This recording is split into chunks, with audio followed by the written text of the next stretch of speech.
2007 Chevy Cobalt 2.2 liter Ecotec Engine LTZ package. It's got the triangular weight on the AC compressor. Today we're doing the Serpentine Belt. This one has the triangle shaped clutch weight on the air conditioner compressor.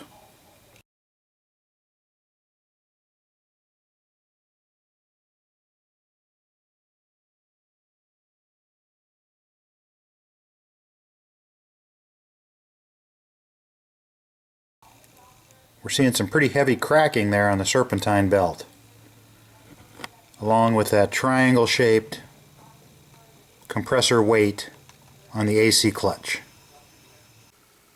I'm not sure if I needed to take this box off here, but I thought, well, it might give me a shot down in there to the tensioner.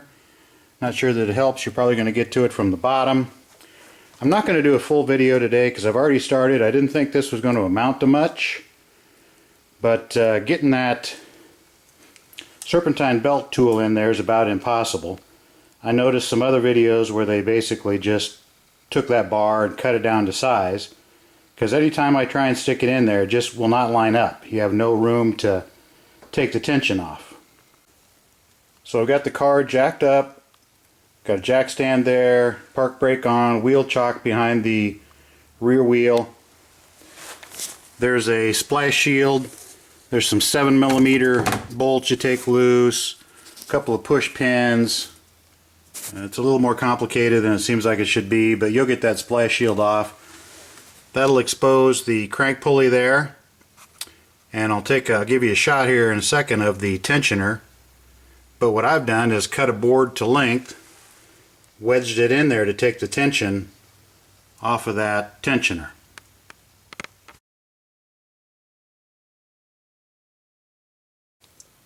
Now I'm going to have to say I don't recommend this practice. Obviously you'd be much better off making yourself a custom Serpentine Belt tool, a little bit shorter, who knows what, well-drone little 3/8 inch knob on there at a different angle, whatever.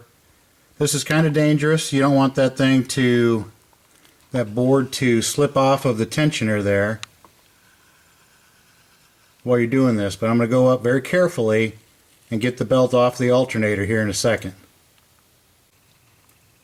Wanted to show you this belt is in really bad shape. The car probably has its own little diagram for the Serpentine Belt routing, but I always like to draw my own diagram from my own perspective. You can see down in here that piece of wood is pushing up on that tensioner. Again, I don't recommend this. That could easily pop off, but I'm going to carefully, without getting my fingers at all under that belt, just lift that belt off the alternator. This belt is just in horrible condition.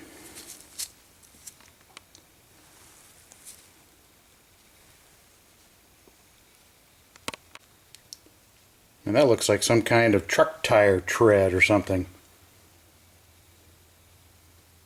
I've never seen one this bad before. This is the new belt.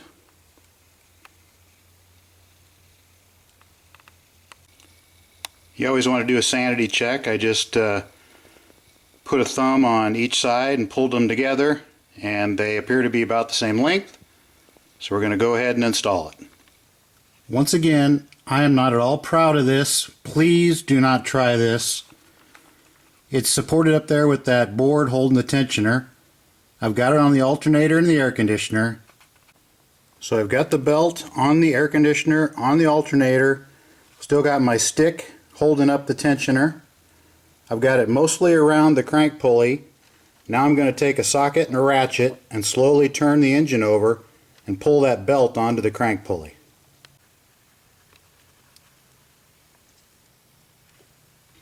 Once again, this is not the recommended practice. I do not endorse this. I'm just showing you what backyard measures I took to get this thing on there.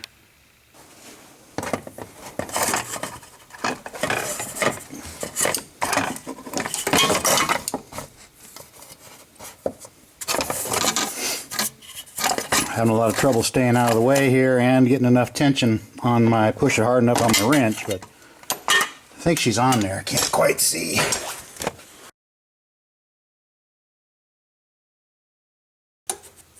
Yep, it's all the way on there now, keeping my fingers out from underneath that belt. All the way on there. You want to go ahead and make a visual inspection. Make sure that belt is on all the way around on each pulley.